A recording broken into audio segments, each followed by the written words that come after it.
what do you get? Another day older and deeper in debt. St. Peter, don't you call me, 'cause I can't go. I owe my soul to the company store. Now, now, now, now, now, now, now. Some people say a man is made out of mud. Poor man's made out of muscle and blood.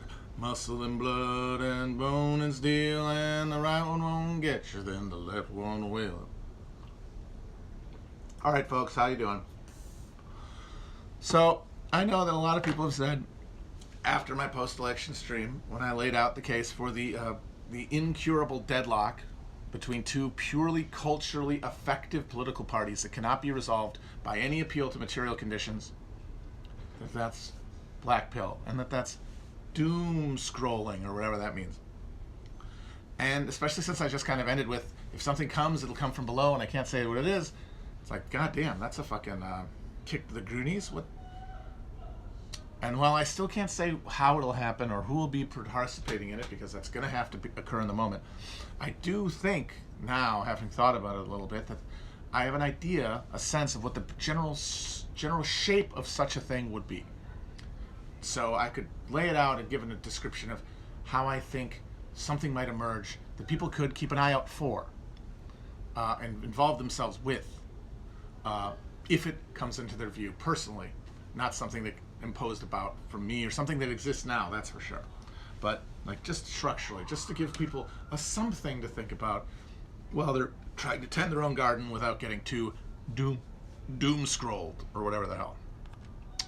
So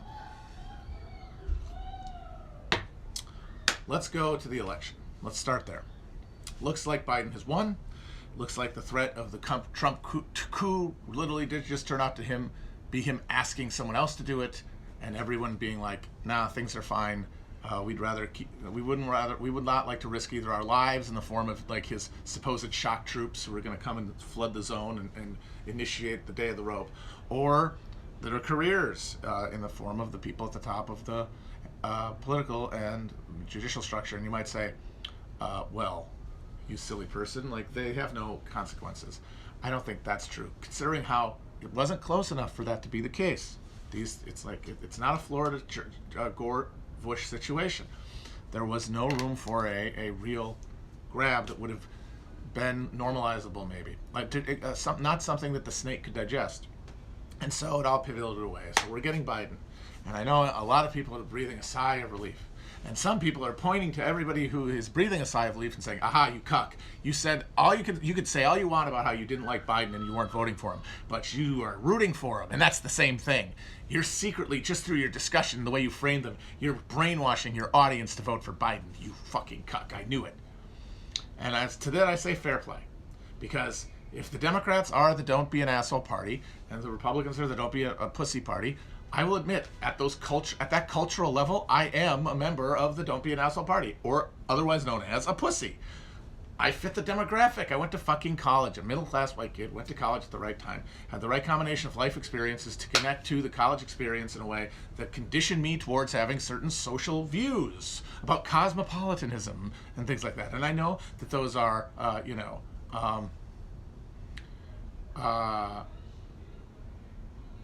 and I know that those are real issues with real policies related to them, police funding, and you're talking about racial justice or something like that, and, immigration, that those all connect to real things with real consequences. But for me, they are felt effectively. They are felt emotionally. They're not really part of my material interests because I'm a white male. But I know it's an asshole to just let people get exploited and racism and done racism on. And fair enough. I cop to that. I have those views because that part of the conditioning I've kept because it's not people like the new theory is like those set of affects are like neoliberalism. They are the cultural architecture of the broad cosmopolitan point of view, which is contrasted with the parochial point of view that is manifested in the don't be a pussy Republican Party. Those are the people who didn't go to college, and absorbed those things, or went to college and rejected those things. And I'm not one of them, so I am fucking rooting for Biden. I'm sorry. I was. Cop to it. Although I have to say, though, I have absolutely no faith that this is going to be a better outcome than Trump having won re-election. In fact, I think there's a very good chance it's a worse outcome. I mean, nothing to be done about it. There was never anything to be done about it by any of us, be realistic. But when I look at the next 4 years, the way this vote happened, I really do see no reason to have any thought other than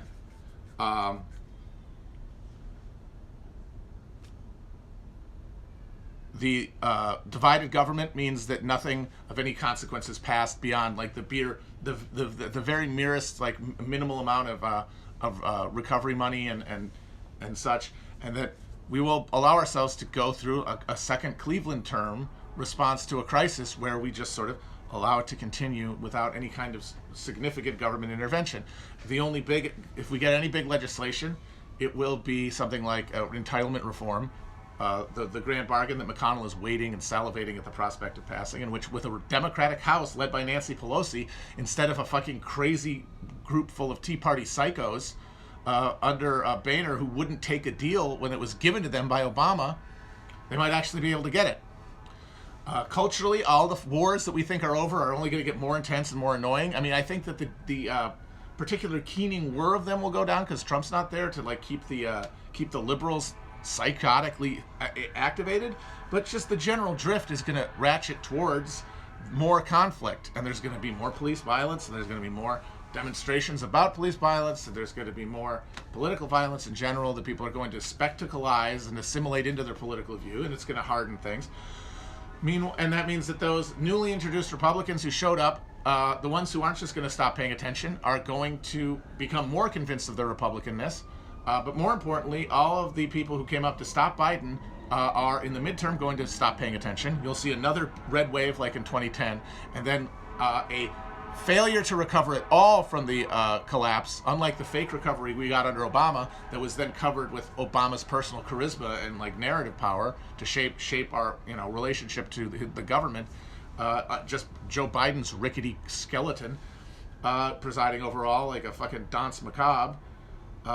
He gets destroyed by whatever comes after Trump. Donald Trump Jr., John Taffer, My Pillow guy, maybe Tom Cotton or Josh Hawley. I mean, it's going to be a battle royale, but whoever it is, it's that. And then you get locked in like a full suite of anti-democratic things that legitimately limit franchise and that allow for the full like securitization of life, the full privatization of life, for the coming breakup, into the techno-cantons and the dissolution of central authority, which is the end game of that faction of capitalism's political expression. And the Democratic Party will be unable at every point to stop this because, as I have said, their drift cannot be reversed. They can only double down on what they have been doing. Like, you see it. Trump won because America's more racist than we thought. Well, we're just going to have to scream more about racism then. Okay, that guarantees that all those people who voted for Trump in 2020 because they think that's a bunch of pussy bullshit talk are going to double down on it. And meanwhile, all those working class people you're hoping to bring into politics, they're going to see you screeching and howling, and they're going to mostly tell you to shut the fuck up because they didn't go to finishing school. And meanwhile, the Democratic Party will just be the party of college-educated professionals. And the problem with them is that they don't stay in big parts of the country that are demographically rewarded with congressional representation and political influence. Places that make up 270 electoral votes, and that are where people are, where two senators can be elected by a couple 100,000 people. They leave those spots and they go concentrate in already dense urban areas and contribute to already lopsided political victories that mean that their influence over legislation is basically non-existent. Those people in the middle, those are the people who are left over. Those are the older folks. Those are the ones who didn't go to college or came back from college and said it was a bunch of dumb bullshit and didn't go off to seek their fortune in the big city. And they will just be Republicans. And that means you will not even be able to get to 270. It doesn't matter how many votes you win by in the popular vote. You'll never get another fucking electoral vote victory. And you'll never be able to get rid of the Electoral College either.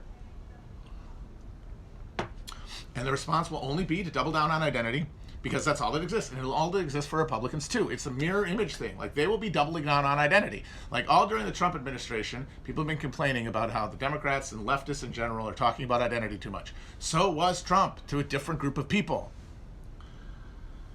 And the issue is that for the non-college educated, when you talk about those issues, it redounds to the benefit of the don't be a pussy party, because don't be a pussy is a more visceral and understandable reaction to this kind of stuff, because you have not learned the undergirding ideas. And in fact, a lot of these people say you should never have to tell anybody those, because it's not their job to educate you, meaning that you're guaranteed to hear this shit, have it bounce off of you, and say, yeah, these guys should shut the fuck up. So, I mean, that's a bad case. And it undermines, hilariously, the only case you could have made for Biden, which was harm mitigation, right? You can't make an ideological case for voting for Biden, that he's going to make anything better. And you can't, and in his case, you couldn't even have made a harm reduction argument, in my opinion. But, of course, the harm reduction argument was in the process. It was in the assumption of, well, we're going to take all these voters in this crisis election, and they're all going to vote for Democrats, and we're going to get a blue wave that gives us the Senate. And yeah, we have the filibuster, but hey, we'll be able to get rid of the filibuster. And I know we don't think it's going to happen, but it could. And just the prospect of that fills them with this idea that there's possibility. And they convince themselves that that's what they're voting for when they vote for Biden. But what they get is the result of this party presiding over these conditions, which is college-educated people basically being guilted by the TV and like their fellow college-educated people into getting rid of the bad orange rude man. Many of them, if they're wealthy enough, sticking to voting Republican down ticket because they're still class conscious along those lines, and they know that their interests are in low taxes, since that's basically what the government does. Low high taxes, what else does it do? That's kind of it. Because everything else has been pushed off the fucking table as a possibility, as an intervention that the government can do into the market.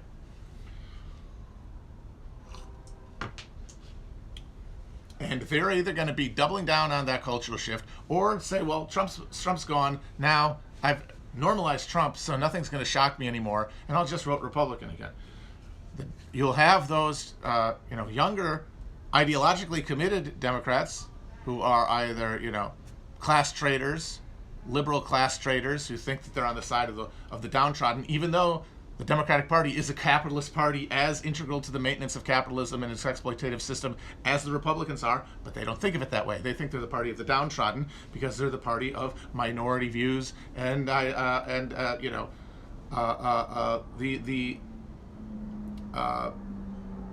minority rights against the oppressive majority. Like, that's what left means. It doesn't have anything to do with distribution, because, once again, distribution is not on the menu. But those people will be concentrated in these fucking cities. And that means they'll never be able to exercise power over the federal government, which means as capitalism gets more savage and extractive, and social cohesion and social obedience are undermined, the techno-surveillance machinery of control will be instituted by the Republican Party, essentially, which means it probably have like explicit racial character to it. Now, say the Democrats win, though. Like, this is the real grim shit, is that say you break out of that somehow without I don't think you could, but if you could break out of that somehow without changing the undergirding reality that the Democrats are not a working party, they are a workers' party, they're a capitalist party. If you could somehow get them to winning, get them to power in an event of a crisis, all you're going to do is the cliche joke about rainbow painted nose cone predator drones. It will be the violence will be maybe less distributed by explicit racial categories, but it will be as oppressive and stratified along class.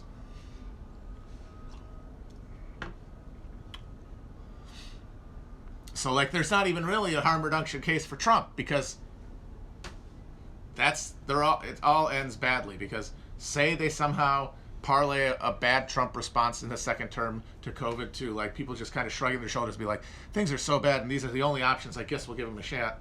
And then they will just be presiding over catastrophe from the point of view of stabilizing capitalism at the expense of us. Like Chuck Schumer saying people are killing themselves because we're evicting them. Let's give cops the power to detain them if they show evidence that they want to self-harm. That will be the democratic response to crisis. Instead of, build a wall and lock up these immigrant children, it'll be like a little drone buzzing over your head that'll blow your brains out if you frown too many times. But it will be the same essential machine for the same essential purpose, pulling the last fucking marrow out of the bones of the system before it collapses. Now, once again, this is long time frames, but if we're talking about a political party and like the relationship between political parties over time in presidential elections, we're talking long time scales. And we all know that the time scales, geologically and ecologically, are getting narrower. So I'm not saying in anyone's lifetime, even those listening to this, but in generations, this will be the trajectory either way. And as I have said, that cannot be changed from within itself because of how it's structured. Because there is no class politics that is going to be able to inject itself into the overall dynamic between Democrats and Republicans. Because as I have said, we have now reached a point where the end result of the Democrats no longer being the party of material advancement for the working class or the downtrodden or whatever. For 40 years, the Democrats ran this country basically, uninterrupted, even with Eisenhower and Nixon in charge. The Democrats ran this country because they went every 2 years out and said, we're the party of a bigger paycheck. After the 70s, they could never do that again. Not in real sense. Not with any kind of conviction behind it, either in policies or in people's memory of their ability to deliver on those promises. So they've had to find something else to stand in for the party of the downtrodden. And because their new constituency was college-educated people who have absorbed ideas about the character of alienation and oppression in this country that have nothing to do with class and everything to do with discrimination along identity axis, that narrative is now the accepted idea of what it means to be a party of the little guy. It's to defend them against unjust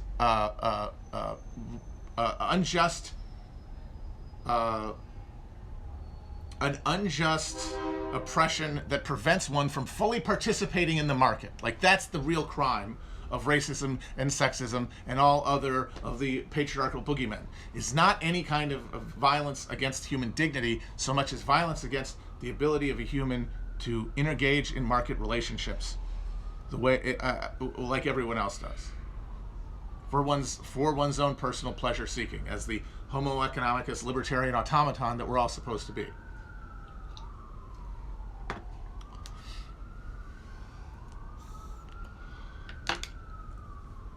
And the reason the Democrats, I think, are doomed in this dynamic no matter what is that over time, as politics gets louder and louder to deal with the fact that things are going to get worse and worse, there's not going to be a big influx of these college-educated people into the electorate. They're already there. They're baked in. What's going to happen is you're going to have like what happened in 2020, which is a investment by depoliticized, socially reactionary working people because they have not absorbed the manner system that they got in college. And they're going to see the options we have, and they're going to become Republicans. And that means that you will have this situation where the demographic advantage of the Democrats along all axes, except racial, in the case of black people, but even along income, is going to go away. A big chunk of the people are just still not going to be voting at all. They will be deeper into despair. But those who do vote are going to vote with more anger, and it's going to be directed against the people who want them to keep their voice down, even though everything is terrible. I think a good example of the dynamic going forward is, does anyone know the name, what's their name? This woman who was elected in an upset in the Congress, this named Lauren Boebert, the one who owns Shooter's Grill, the QAnon lady, in Rifle, Colorado. Her story is interesting because she has the story of someone who historically would be a Democrat. She was born in Florida. When she was 12, she moved to Denver. She said that she had Democratic parents and they lived in poverty. Her mom was on welfare. She worked at McDonald's and she was 15. She got a GED. She's like a fucking She got pregnant in high school and dropped out. She got her GED this year, like a real American like striver. And that background, according to everything we've absorbed, is supposed to make you, a Democrat. But the reason it isn't is because she's white. And so it's like, well, yeah, but she's racist. So therefore, of course, she's a Republican. But the problem is, nobody is just racist for no reason. I know that's what we've been told. The 1619 Project and Tiny Houses Coats have told us that racism is this intrinsic thing to American life. It's a stain. And I would say, like, race distinction is, but racism, as in an operating principle that guides your behavior, is not. I'm sorry. And I know you're going to say, yes, but at the subatomic level, it's there every moment. It's like, yes, it is. But I also think that when it's at that level, its manifestation isn't really noticeable, isn't worth freaking out about, isn't a thing that you should be tearing your flesh over about. I'm sorry. She's racist for some reasons, but look at her life. You know, we're supposed to use mitigating circumstances when considering people who do bad things. Like, she had a shitty life. She blames people for it. Why is she blaming black people instead of, if she's racist? I mean, maybe she isn't racist. I don't even know. Maybe she does just blame elites for why things are bad. But why does she think that it's Democrats? Why does she think Republicans aren't elites? It's because the only thing she's ever known about this party is that it's about this set of ostentatious displays of concern for other people. And that you're supposed to not want anything for yourself. Which is, of course, what upper middle class, polite liberals see politics as. But somebody whose life has been, like, bad, somebody who's struggled, somebody who's been in poverty, they're not necessarily worried about how empathic they look to other people because they're trying to fucking survive. And liberals and Democrats don't seem to care about them. So, I know that sounds like, oh, he's justifying racism. Oh my God. Once again, I wouldn't vote for her. She shouldn't be in charge. But if we're talking about people in general, these things carry out over time. And if you take this Bobbert woman and you look at her background, and you compare her to someone like AOC, and it's like, oh, she's like AOC. AOC also struggled. AOC also worked. She was a bartender. It's like, yeah, but she was also a congressional aide, and she went to fucking Boston College, majored in political science. This is a person who has received the etiquette lessons that you're supposed to. And it's like, this Bronx Latina, look, she's a good socialist. Yeah, because she went to fucking college. And if the question is the future going to be sorting the party into the party, sorting people as they come into politics while things are getting worse and worse, into the Democrats or Republicans to fight over it? And it's AOC versus this Bobbert woman. Considering how shitty everything is, there's a lot more people in this country who are going to be in Bobbert's position than in AOC's. That are going to have the chance to go to college and get a 4-year fucking degree in in political science.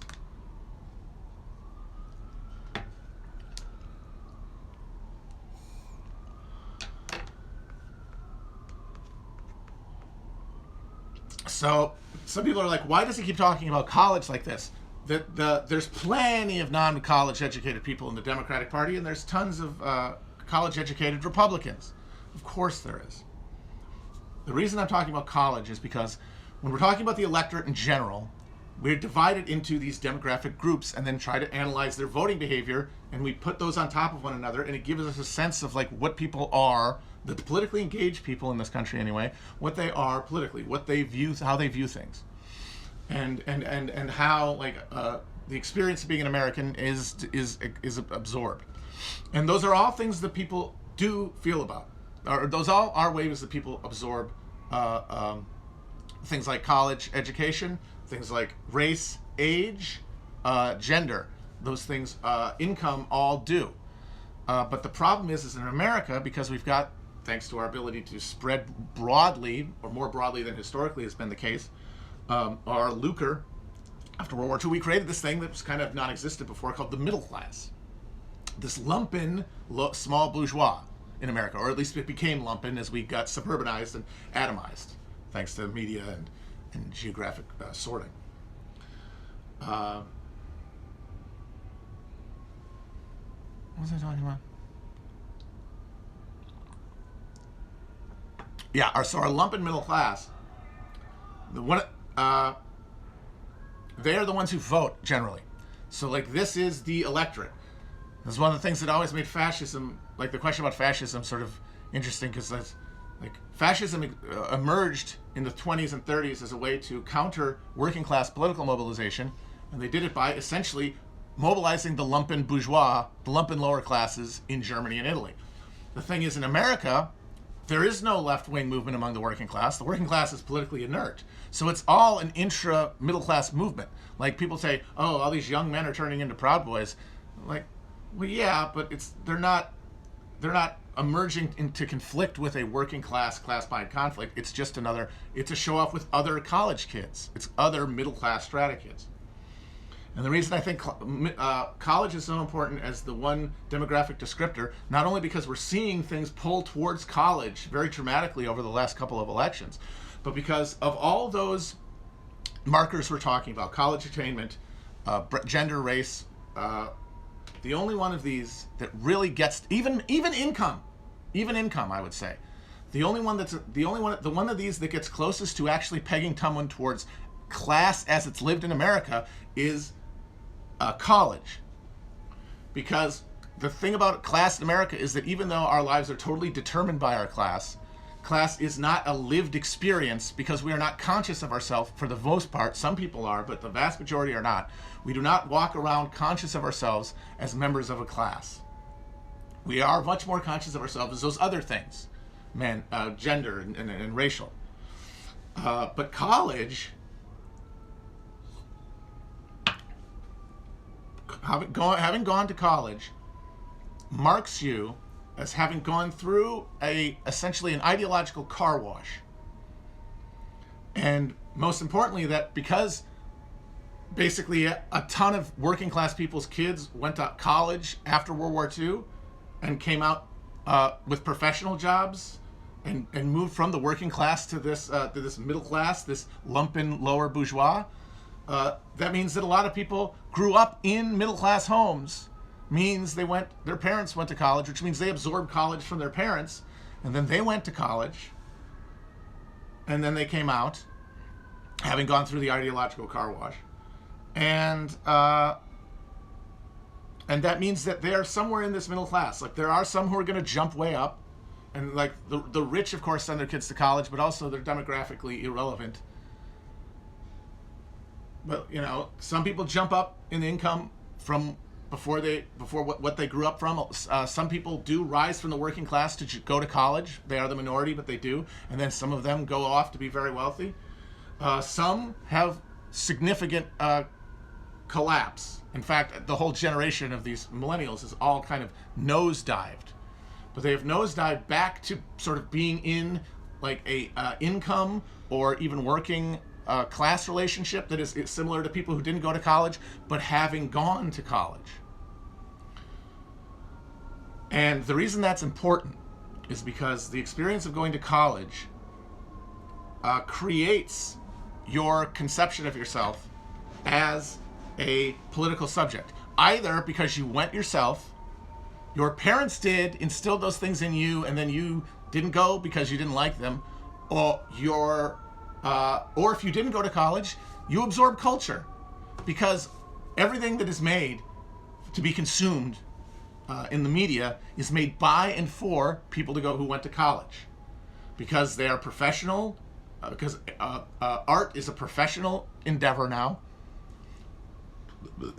Professional credentials are required for professional endeavors, or were at least traditionally, in our system now, so artists are overwhelmingly going to be people who went to college. And from the point of view of commerce, people who went to college, since they make up this middle class, this is the group of people who are most numerous and have the most money. Because the poor, there's a lot of them, but they don't have any money.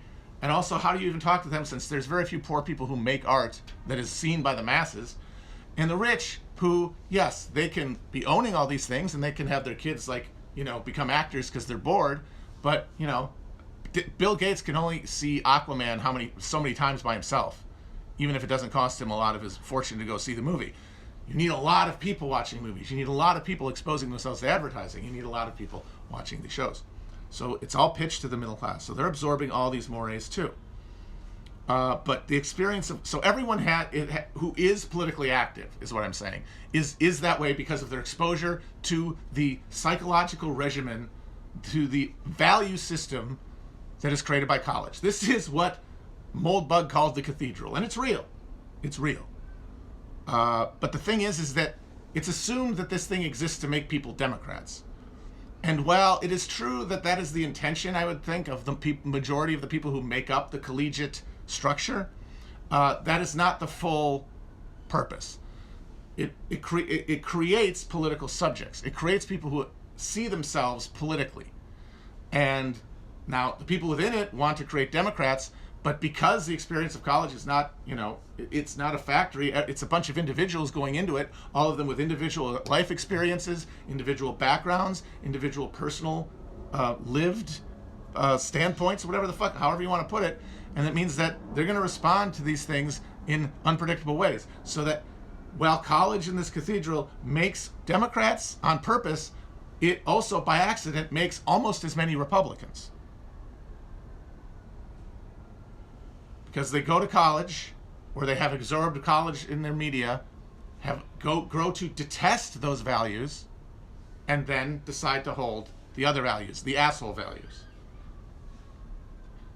Because what you learn in college is the don't be a pussy worldview, which is cosmopolitan, which is worldly, which assumes equality of all individuals, the equality of rights of all people, and the necessity to create some sort of social justice. Like, that is really it.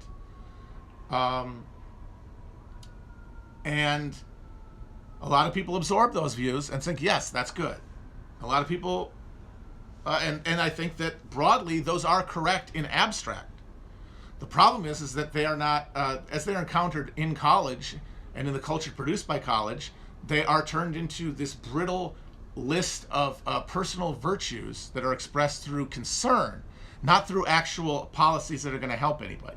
Like, that's the key part about this, is that this soul washer that we built to send people through and have them come out valuing, diversity and all these things, is in a system where you're literally telling them at the same time that you're telling them that there's oppressed people in the world, and that it's the duty to make things better for everybody. You're telling them that communism cannot work, that competition competition is like the essence of human experience, that the economy is a system produced to create like maximal value through people seeking their self-interest in the marketplace. And on top of that,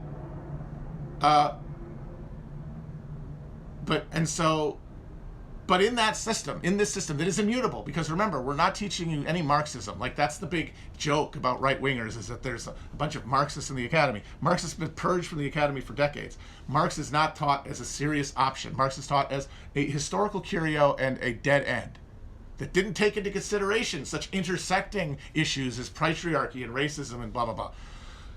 And that means that when you absorb this stuff, you're not just absorbing equality, you're absorbing that the only problem that is caused by inequality is personal manners, is people being mean to one another.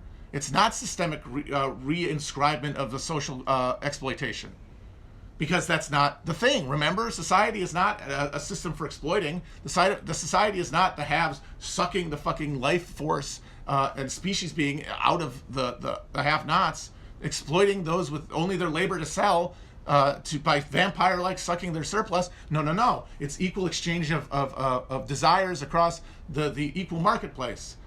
And if black people are, or immigrants are disadvantaged, or women, it's because people are mean, and we're going to make them nice.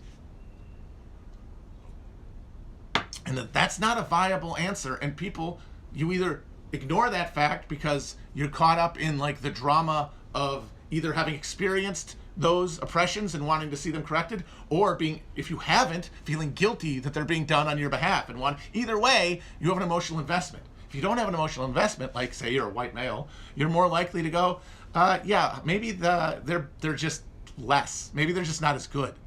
Like, if this is if this is an open contest and they're behind, maybe it's because they're shitty. Like, if this is a race, it's like, oh, they're being held back. But it's like, I'm not holding them back. I'm seeing them advance. Like, they're all over the place, and yet they're not cutting the mustard. There's no answer for that other than, no, it's because you're racist. That's why they're doing it. It's circular. It cannot It cannot get towards actual justice. And so this machine creates these numbers of these well-intentioned liberals who think they're being nice people, even though they're really doing is taking a bunch of excuses to be mean to other people and to hate other people, to displace their anxiety about being at the top of an economic rung or whatever. They want to punish them, and so they inscribe their hatred upon, knuckle-dragging Neanderthals, or men being trash, and then they decide to hate them. And then, or you join the team of assholes and be like, it's these whiny pussies and these fucking lazy minorities they're covering for.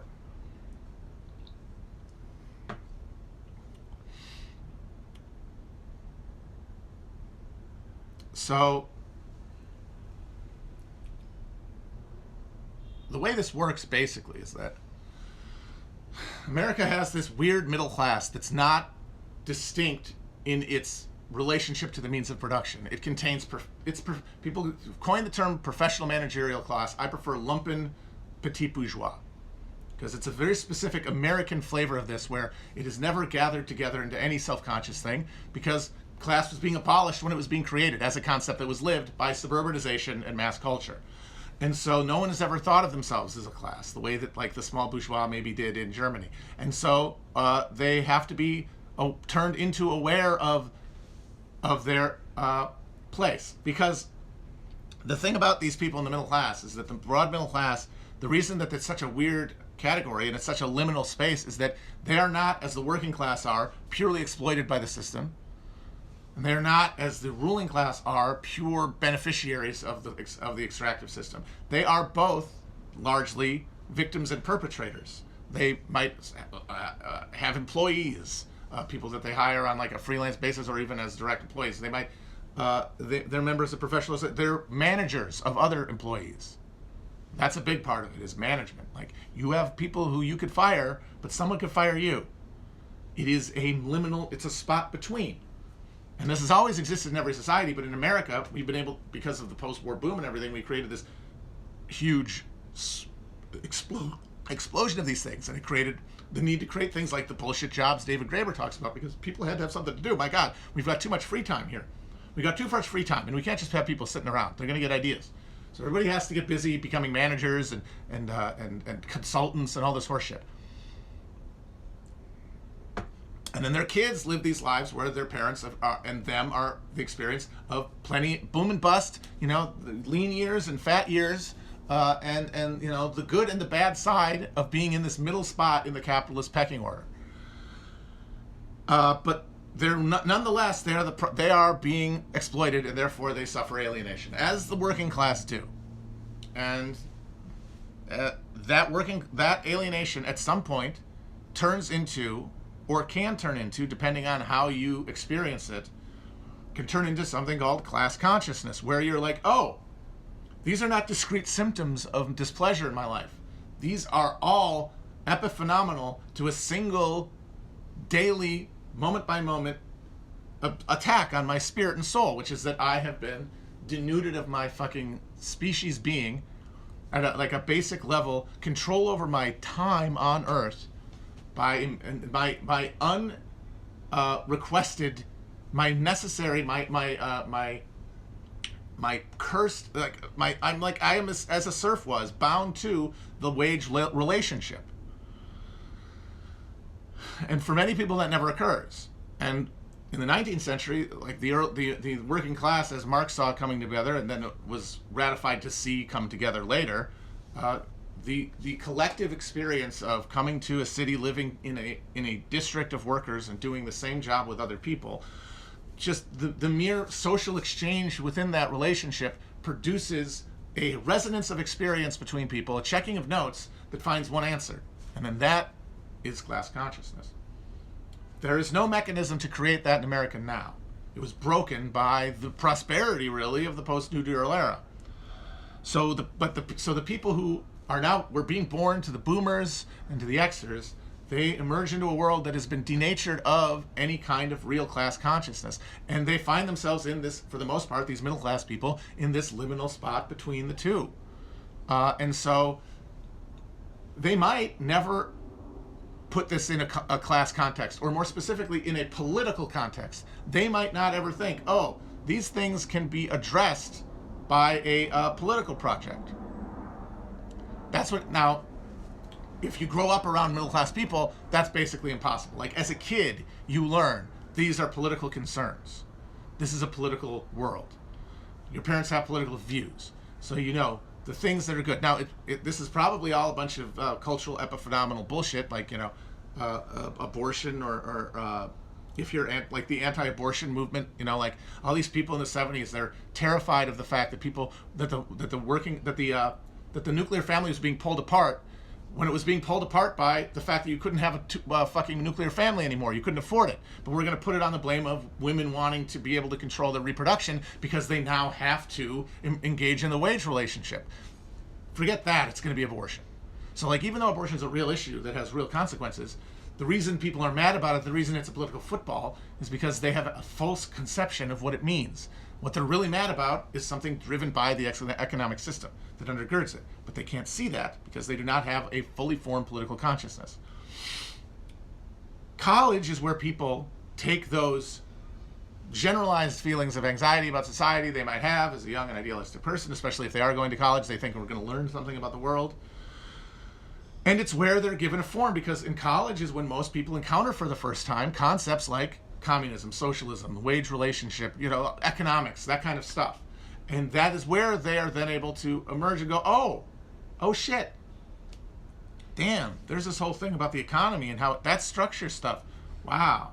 Now, of course, college then informs you, as soon as it informs you that, yeah, you know, these things are real. And also, you know, the country you came from, it had a lot of violence in it, and it's had a lot of exploitation in its history. And, you know, there's been a lot of pain and bloodshed. And you feel very shocked about that. And if you're white, you might start feeling guilty about it. But then with the next breath, any idea that there's like a new frontier for changing that at a fundamental level is foreclosed. And you are left having to deal with those epiphenomenon if you want to feel like a good person.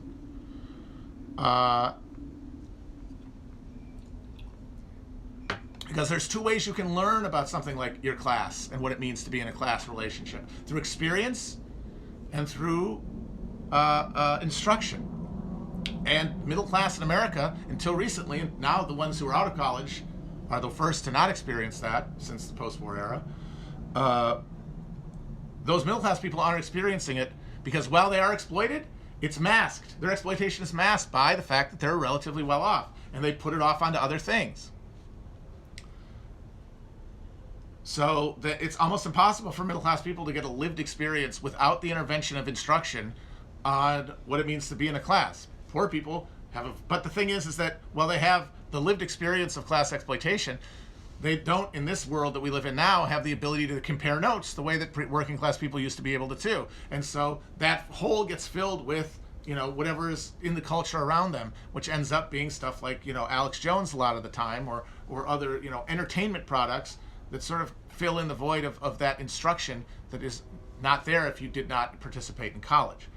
So the people in college get this first experience of class consciousness, and they process it in two ways, depending on not their income or their family's income or anything. Not if they came from the working class, not if they're in the middle class, not if they're coming down from the mountaintop of wealth and privilege to get an education for some reason, which a lot of them do, because what else are you going to do with your time? They can all have different reactions. It's not determined. The individual response is going to be determined by your individual life experience. Like I, for example, I think the fact that my spinal column just exploded when I was in high school, and I nearly died, and I was in a wheelchair, it basically made it impossible for any reactionary social argument to hold sway with me, because no argument that anyone has anything bad coming to them because of like where they were born, like what skin they were born into or what social position they were born into, will ever hold sway for me, because I am more intimately aware than most people in my position of the fundamental and terrifying contingency of life on this fucking planet. The fact that nothing is earned, that everything is a random thunderbolt that we have to deal with, and that our ability to thrive in life is largely our ability to just avoid through happenstance the calamities that surround us. Other people have different experiences. Maybe you had really annoying hippie parents, and they're like really mean but also sanctimonious, and it like turned you off on the entire thing. Or you had like evangelical psychos, and you've decided that conservatism is inherently bad. But you get to college and you learn all these cosmopolitan things. Hey, in case you didn't know, all the other people in the world, they're all equal. They all deserve life on this planet, but many of them are struggling, and that's bad, and we should do something about it. Now, if you didn't go to college, there's two ways you process that. If you have had, likely, and like I said, didn't go to college doesn't necessarily mean poor, but it disproportionately means poor. And specifically, it means your parents probably didn't go to college, which means they probably make less money than the parents of the people who did go to college. If your parents didn't go to college, and you worked your way to college, like you took out loans or whatever, you very well could see all this stuff and be like, I made it, fuck you. And if you get out of college and are successful and you're like driven and that's how you got there and that's how you made it, you might have contempt for the people you know in those conditions who didn't get out, like J.D. Vance, for example, or you know, a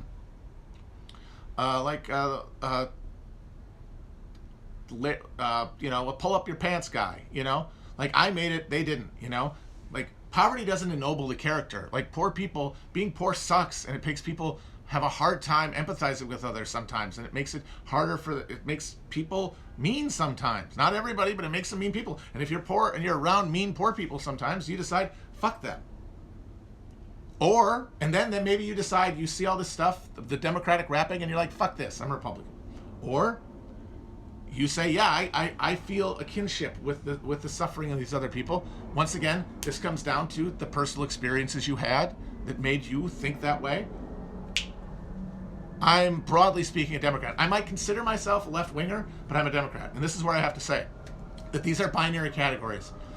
Everybody who went to college or votes consistently along a political axis, or doesn't vote, but because they're making a point about it, is one of these or the other.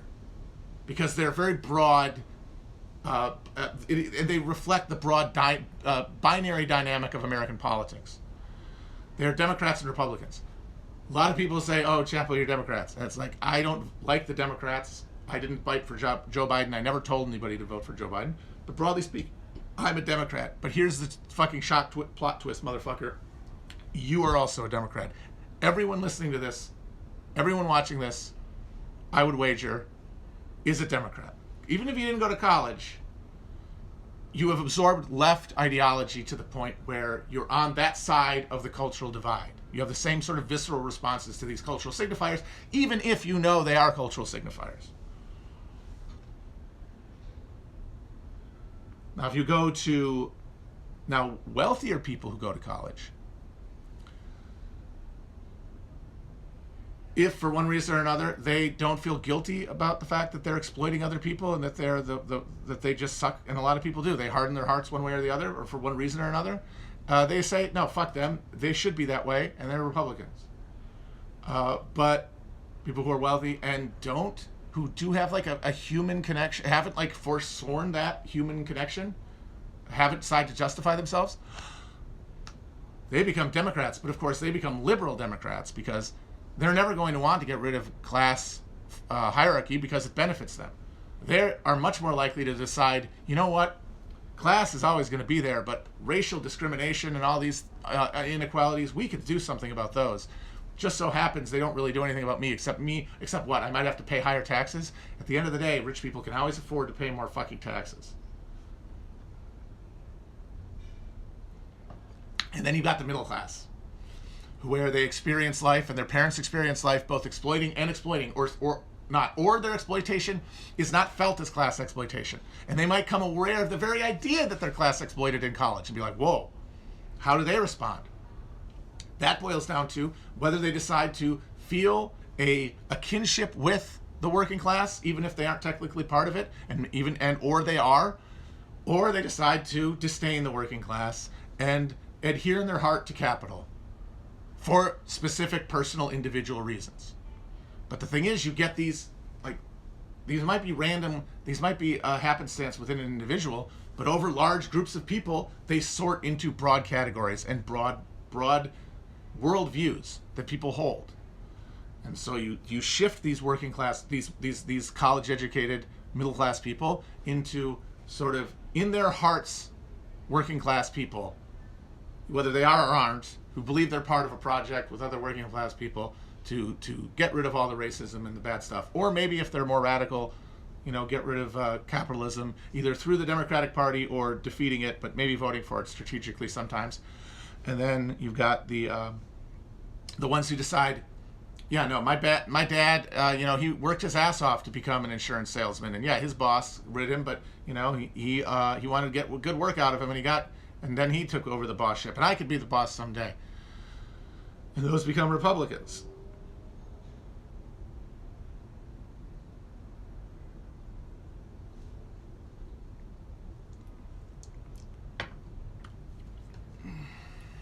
And these things are pulling these two groups to identify along two axes. And a lot of it is about gender, because gender is felt much more closely to one's lived experience than class is. And it's actually structured by our relationship to that college education we got. And like the language we learn in college is the education, is the manners of the professional sector, which is in like engagement terms, in social terms, it is a feminized space. It is a space that rewards politeness, that rewards an ability to be socially observant, cooperation over conflict. And in fact, that's one of the things you really learn in school, is to act like that.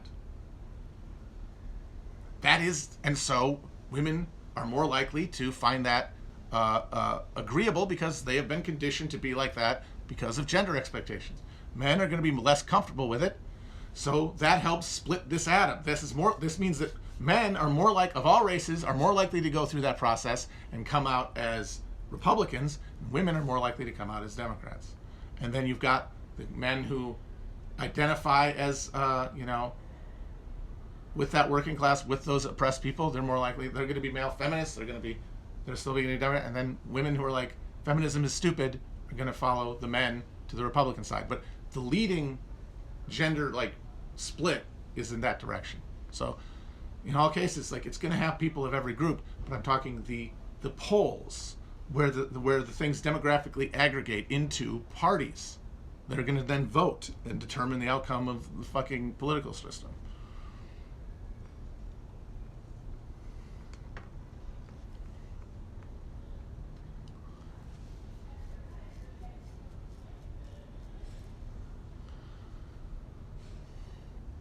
And so what this means is that over time,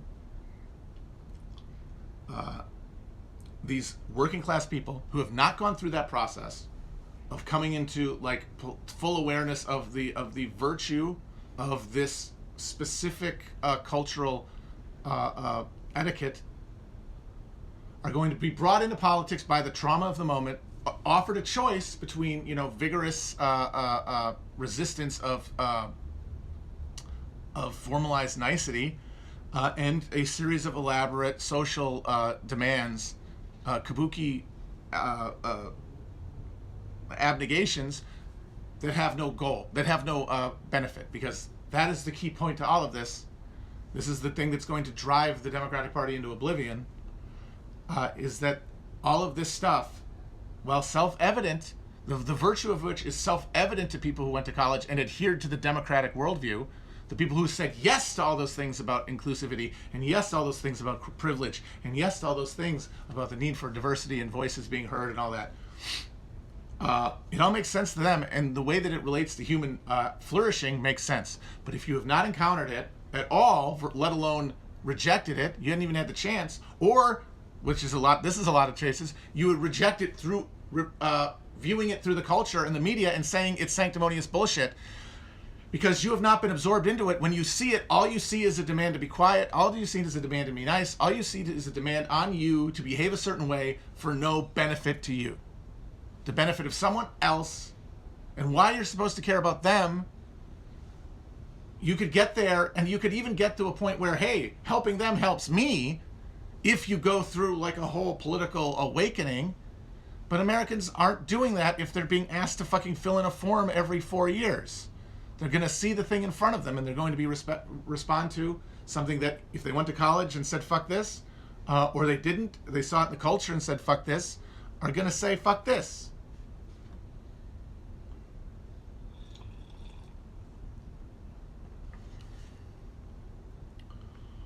So the upshot of this to me is that any question about how to politically engage with this perpetual doomsday machine that we've created between the two parties, this dance of death, this tumble off Reichenbach Falls between the two political parties, cannot be done through the Democratic Party. Cannot be done through the device of the Democratic Party, because the Democratic Party is, in my opinion, fully and completely the party of pussies. It is the party of manners and politeness to anyone outside of the educational matrix, responding just to its cultural expressions and its political expressions. It is just the party of keeping your voice down. And that means that anyone within it trying to reach people outside of that bubble will be received the same way, even if they're socialist, even if they're saying Medicare for all in full throat, because they're not. All that is going to be heard is that through the fucking filter of all the other bullshit that the Democratic Party actually, in a day-to-day basis, represents to these people, which is unpleasant interactions with unpleasant liberals, both online, in the real world, and on television, and in the fucking movies. If there will be a democratic expression of working class challenge to the coming neoliberal austerity hell, it will come in the form of a new party, not a breakaway from the Democratic Party, but a party that emerges from labor action, the actual coordination of people in their place of work, where those people doing that work come to organization, the same way they did in the fucking 20s and 30s, the same way they did in the fucking 1870s when Pinkertons were shooting them. And in so doing that, they will, because they live in the United States, and because even if you are not part of the college, etiquette lesson people, even if you have not absorbed the values of going and voting, because that's the important thing here, is that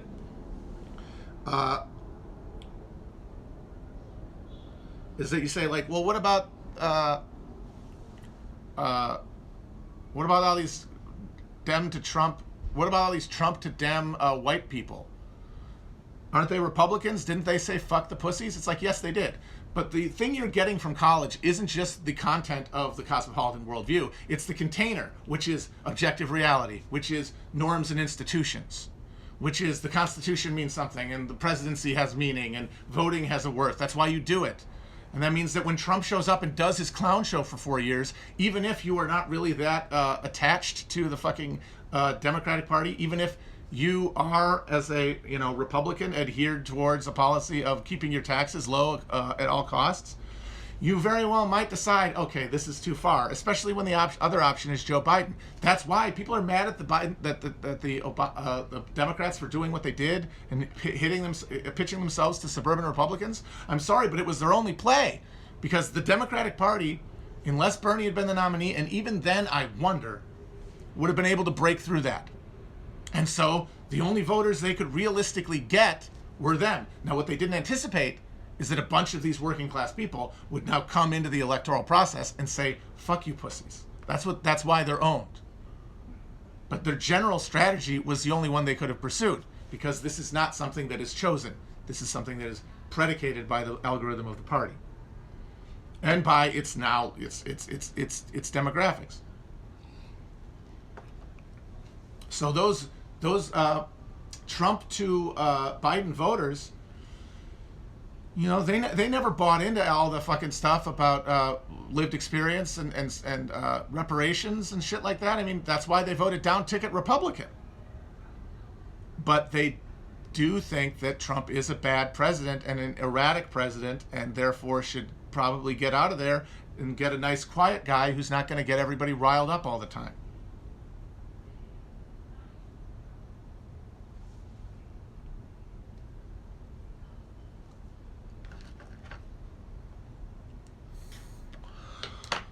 So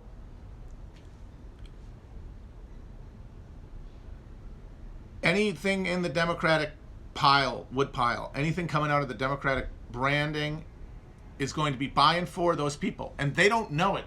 That's the thing. The people who are even doing this, like the people on the left of the Democratic Party who are imagining some AOC-led insurgency, they are not even aware that their project is stillborn, because they think, no, we'll reach out. We'll reach out to these people. And it's like, yeah, you will, but they're just going to see some bullshit. They're going to see AOC. They're going to hear, when you say Medicare for all and free college, they're going to hear fucking Charlie Brown's mom. But then when you say intersectionality and kids in cages, they're going to roll their eyes. That's what's going to happen. Because this is not being done in the Democratic Party. The people in the Democratic Party, the people who vote in the Democratic Party, they are not operating they're not operating as an expression of working class interests. They're working on what they perceive to be behalf of working class interests. They are stooping to, they are condescending inherently, because even if they are struggling themselves, they're struggling in a context where they assume they're part of a middle class by virtue of their education. And they're not connected culturally to those people. They just aren't. And that means that nothing within the Democratic Party is, I think, realistically going to blow out and grow out and increase the share of those working class voters.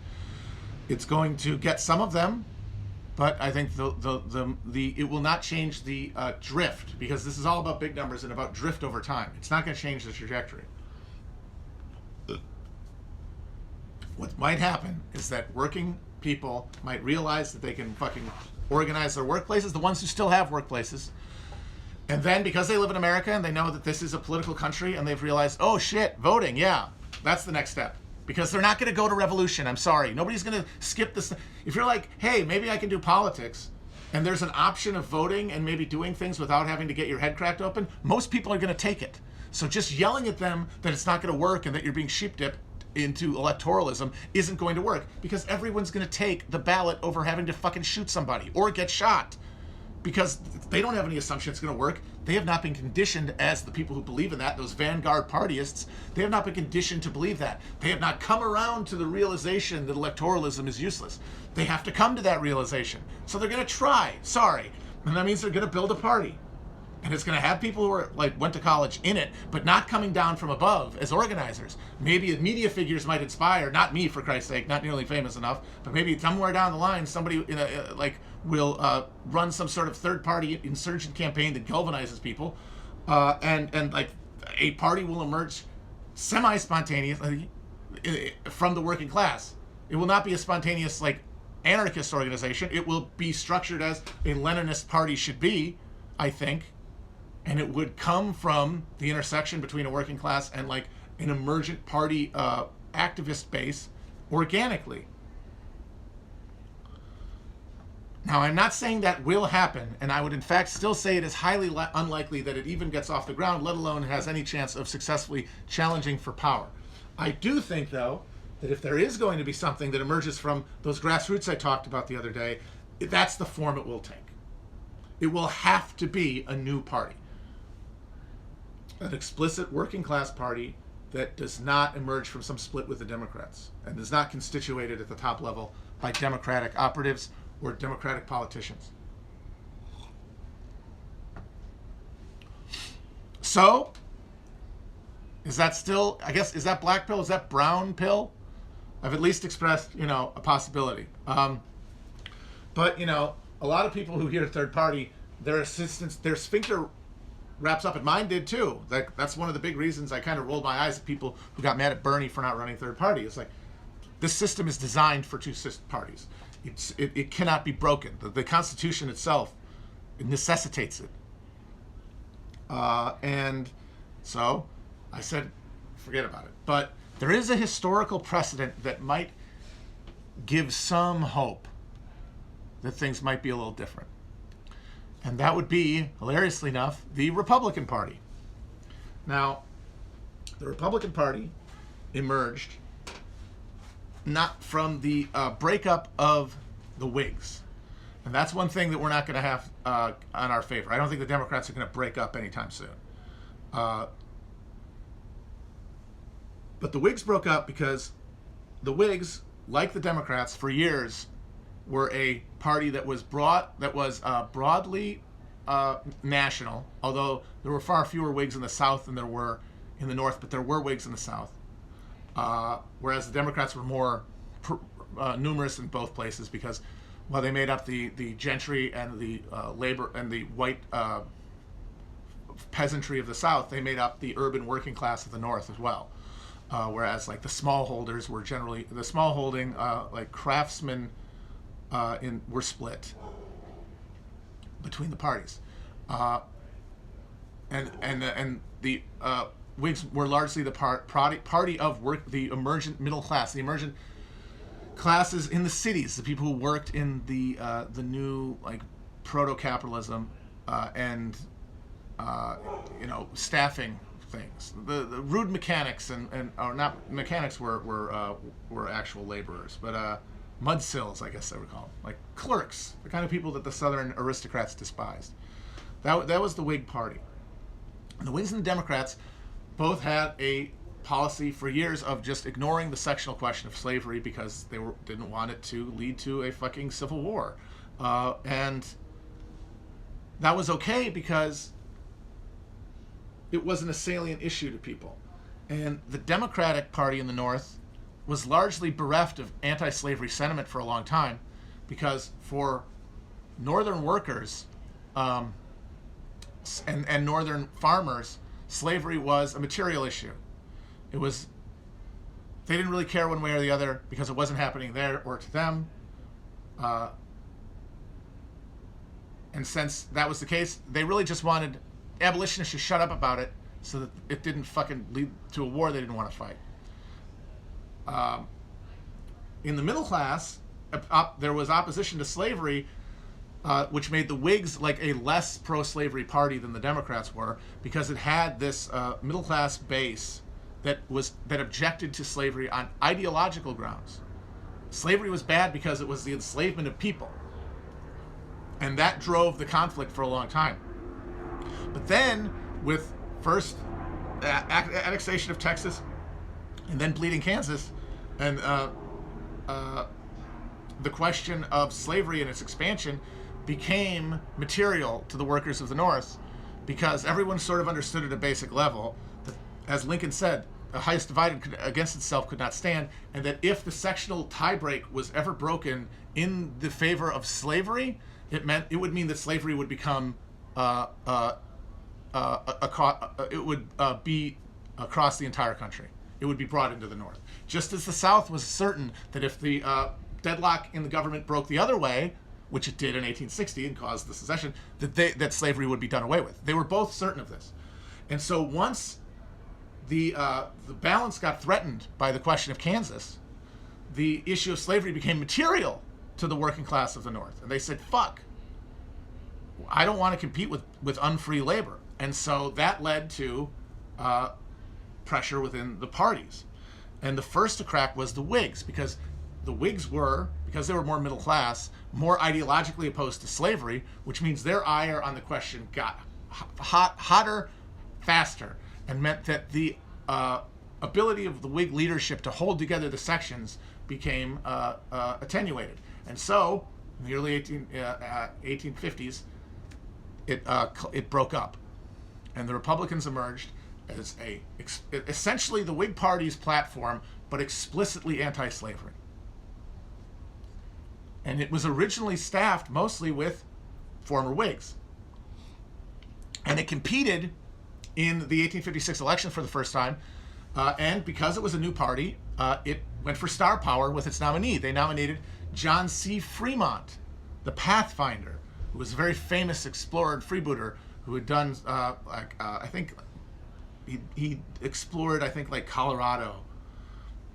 And so he was essentially a celebrity. And third parties love celebrities because they need to get their foot in the door with people. And they actually ran in that race against James Buchanan and against Millard Fillmore, representing the Know-Nothings, who represented a different breakaway from the Whigs, of people who were pissed off about slavery, but even more than that, were pissed off about the very existence of the Democratic Party, and decided that instead of going against the the slave power that ran the Democrats, they would go against the northern expression of Democratic power, which was Catholic immigrants. And within 4 years, though, they were gone, and the Republican Party was the party in the North, because the issue of slavery had become completely salient to everybody, both workers and middle-class people. And the Democrats broke up in 1860, and a big chunk of Democrats in the North still voted for the Northern Democratic choice, Stephen Douglas. There was a good switch to the Democrats, switch from Republicans to Democrats, but Lincoln mostly won with the ex-Whig strongholds, and then was able to take advantage of, Douglas's not being able to get any Southern electoral votes. So that, that could happen. And what happened during the war is that you have this fusion of the Whig, the Republican, middle class opposition to slavery, which was ideological, and then the working class, whose opposition to slavery had been this felt material threat, the idea of having to compete with slave labor. The very process of fighting the war and defeating slavery brought them to sort of a synthesis. And by the end of the war, there was a broad understanding, even among, the largely racist working class of the North, that slavery was an evil. It wasn't just a threat to free labor. It was an inherent evil of itself, and that it needed to be stamped out. The tragedy of Reconstruction, the reason it failed, is because because these Republicans, who at the leadership position were the Democrats of their day, in that they were middle-class people or wealthier who had absorbed middle-class values, not through college necessarily, although a lot of them had, but just through the drawing room propriety of life in these, well-heeled urban areas. And their opposition to slavery was always that of the aesthete. And that means that they did not connect it to a deeper issue, the way that a working class person could connect to the deeper issue and connect slavery to the concept of wage slavery, of compelled labor to his life of exploited labor. And so when the war ended, capitalism in the South did not end. The plantations went back. The cotton got extracted again. The former slaves were rehired, and the poor Southerners were forced to pick up the pieces, while the planter class was reestablished, because these former Whigs didn't really have any interest in transforming the means of production and heightening the conflict with capitalism the way that the German idealists like my boy August Willich and Joseph Wiedemeyer hoped it would. And that possibility, that moment we had after the Civil War of a coalition of this militant working class, these people who'd fought the war to end slavery, the former slaves themselves, and maybe even the fucking former white smallholders, the fucking dirt farmers of the South, who'd had nothing their entire lives, could have been brought together in a project of liberation. I'm not saying that would have happened. It's very unlikely, but in any world where it could have happened, Abraham Lincoln doesn't get assassinated. I'll say that.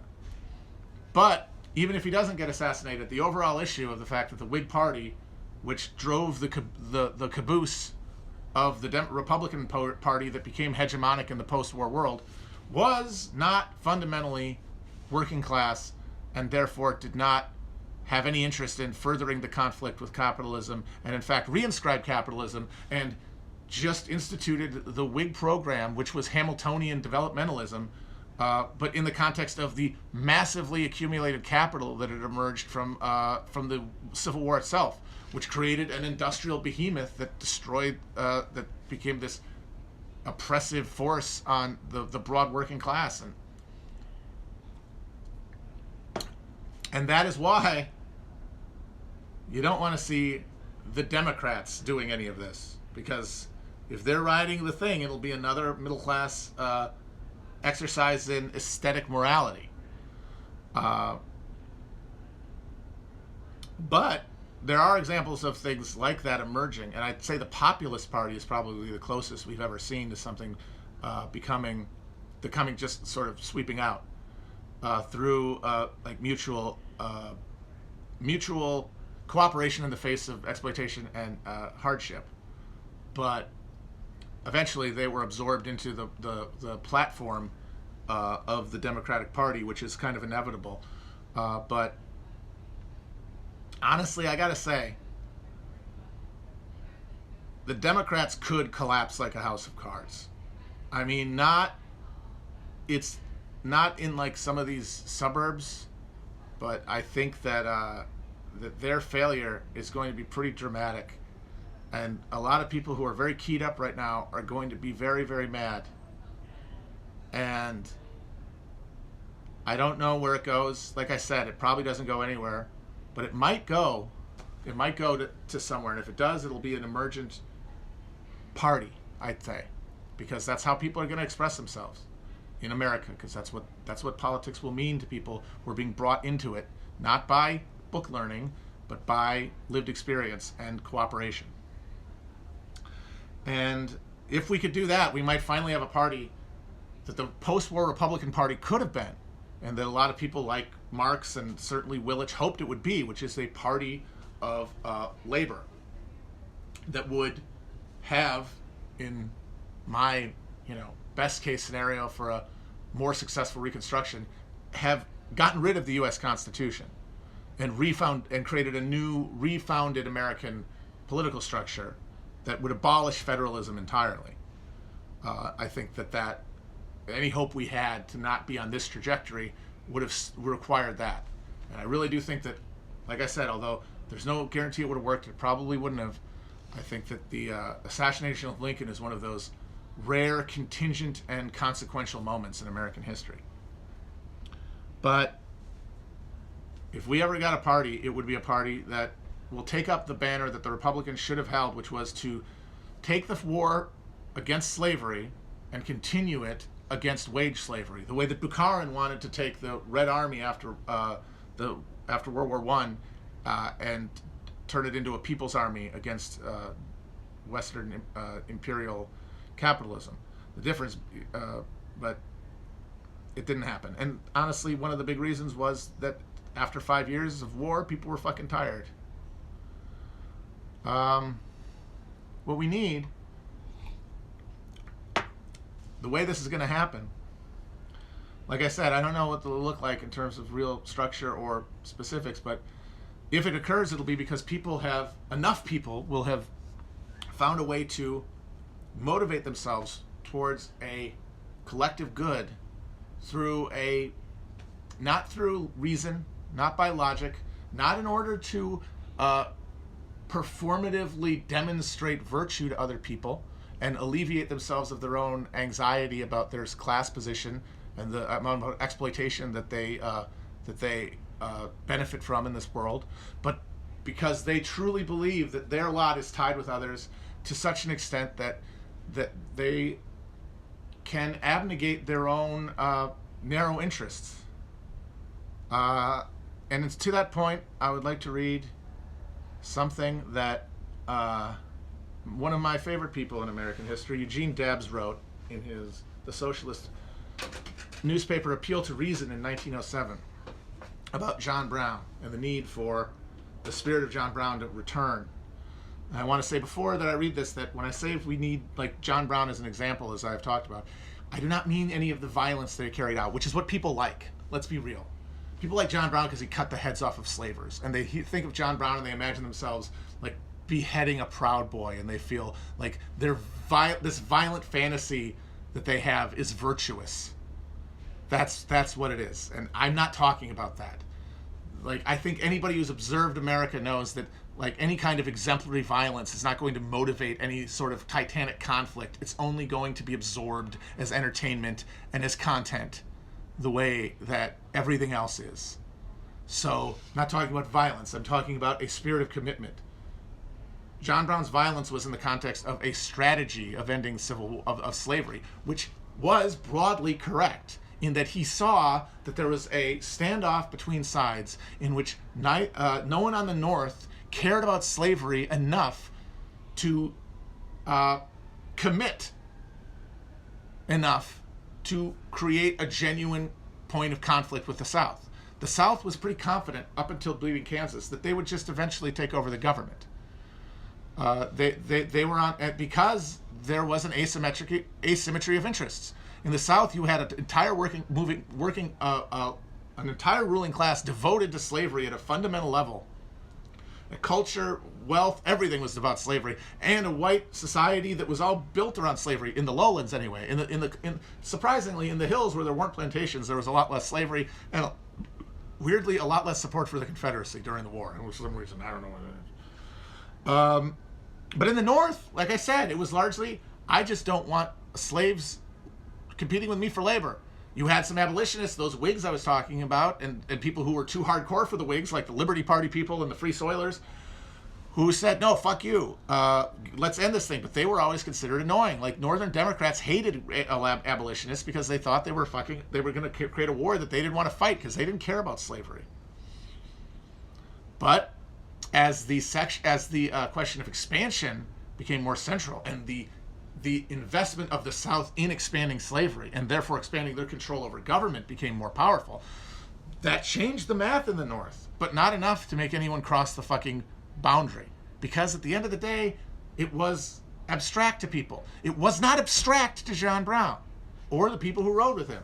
It obviously wasn't abstract to black people either, but they had very limited power to influence white people's decision making. John Brown could go to Kansas and do violence that broke away from the stalemate, that galvanized the Free Soil factions in Kansas, who at that point had basically been backing down to the ruffians at every point, and made them fight. And the fight made everyone realize that what they were willing to do, and brought about the conflict. There's nothing like that in the current moment. There's no violence you could commit that would have that result. All violence would be absorbed. Fucking Stephen Paddock shot 70 fucking people to death from the top of a building, and it was the 5th biggest story of the month. There's no amount of violence you can do that will have any effect. Not even it'll be negative effect. I'm not even going to say don't do it. I mean, yeah, if you kill people, that's bad probably. I mean, they probably didn't have it coming, especially if it's just because they have the wrong opinions about something. But my God, which is what it would really be. You're not going to go and fight real power. You're going to find somebody who said something you don't like on Twitter and shoot them or something like that, because that's what really matters to people. That's what they really care about. What I mean is that spirit of non-abstract commitment as a life. And like I have said, I am not that person. I mean, I would like to be, and maybe someday I will find a situation where I am like able to believe enough that the thing I could do in front of me would mean something, meaning that would justify any sacrifice. But I think that spirit is necessary, and I think that it's going to be. I mean, I don't think it's not going to happen. I don't think it doesn't occur. I don't think it's not out there everywhere in the hearts of millions of people. It's a question of whether it'll spark in the right places and among the right people, where the rolling ball of humanity can like gather. And like I said, when I talk about how atomized we are and how we are all consumers and how we can't even think politically, like that is a huge, huge, huge problem. Like Brown activated in an era where politicization of life was much more material. It was the spectacle of politics was much, much, much less a component of people's understanding of their politics. But if we're going to do anything, it's going to be. If we're going to do anything except like volunteer to be a 5th column when the fucking Chinese army shows up, that's what we have to keep our eyes out for, as I've said. Just keep away. So we'll close here with this from the Appeal to Reason, November 23rd, 1907. The most picturesque character, the bravest man, and most self-sacrificing soul in American history was hanged at Charleston, Virginia, December 2nd, 1859. On that day, Thoreau said, "Some 1,800 years ago, Christ was crucified. This morning, perchance, Captain Brown was hung. These are the two ends of a chain which is not without its links. He is not Old Brown any longer. He is an angel of light. I foresee the time when the painter will paint that scene, no longer going to Rome for a subject. The poet will sing it, the historian record it, and with the landing of the Pilgrims and the Declaration of Independence, it will be the ornament of some future national gallery, when at least the present form of slavery shall be no more here. We shall then be at liberty to weep for Captain Brown. Few people dared on that fateful day to breathe a sympathetic word for the grizzled old agitator. For years he had carried on his warfare against chattel slavery. He had only a handful of fanatical followers to support him, but to his mind his duty was clear, and that was enough. He would fight it out to the end, and if need be, alone. Old John Brown set an example of moral courage and of single-hearted devotion to an ideal for all men and for all ages. With every drop of his honest blood, he hated slavery, and in his early manhood he resolved to lay his life on freedom's altar in wiping out that insufferable affliction. He never faltered. So godlike was his unconquerable soul that he dared to face the world alone. How perfectly sublime. He did not reckon that overwhelming numbers against him, nor the paltry few that were on his side. This grosser aspect of the issue found no lodgment in his mind or heart. He was right, and Jehovah was with him. His was not to reckon consequences, but to strike the immortal blow, and to step from the gallows to the throne of God. Not for earthly glory did John Brown wage his holy warfare, not for any recognition or reward the people had it in their power to bestow. His great heart was set upon a higher goal, animated by a loftier ambition. His grand soul was illuminated by a sublimer ideal. A race of human beings, lowly and despised, were in chains, and this festering crime was eating out the heart of civilization. In the presence of this awful plague, logic was silent, reason dumb, pity dead. The wrath of retributive justice, long asleep, awakened at last and hurled its lurid bolt. Old John Brown struck the blow, and the storm broke. That hour, chattel slavery was dead. In the first frightful convulsion, the slave power seized the grand old liberator by the throat, put him in irons, and threw him into a dungeon to await execution. Alas, it was too late. His work was done. All Virginia could do was to furnish the crown for his martyrdom. Victor Hugo exclaimed in a burst of reverential passion, "John Brown is grander than George Washington." History may be searched in vain for an example of noble heroism and sublime self-sacrifice equal to that of old John Brown. From the beginning of his career to its close, he had but one ideal, and that was to destroy chattel slavery. And in that cause, he sealed his devotion with his noble blood. Realizing that his work was done, he passed serenely, almost with joy, from the scenes of man. His calmness upon the gallows was awe-inspiring, his exhalation supreme. Old John Brown is not dead. His soul still marches on, and each passing year weaves new garlands for his brow and adds fresh luster to his deathless glory. Who shall be the John Brown of wage slavery? I would just like to note also, John Brown was not, a middle-class Whig. He was a broke stockman and farmer. He did not learn the wrongness of slavery in the parlors of good society. He learned it in his heart. And that's where everything has to come from. If it comes from a desire to be perceived as good, if it comes from a desire to justify one's social position and purge oneself of the guilt associated with the exploitation inherent in their position, it can go to no good. All right, guys. Bye-bye.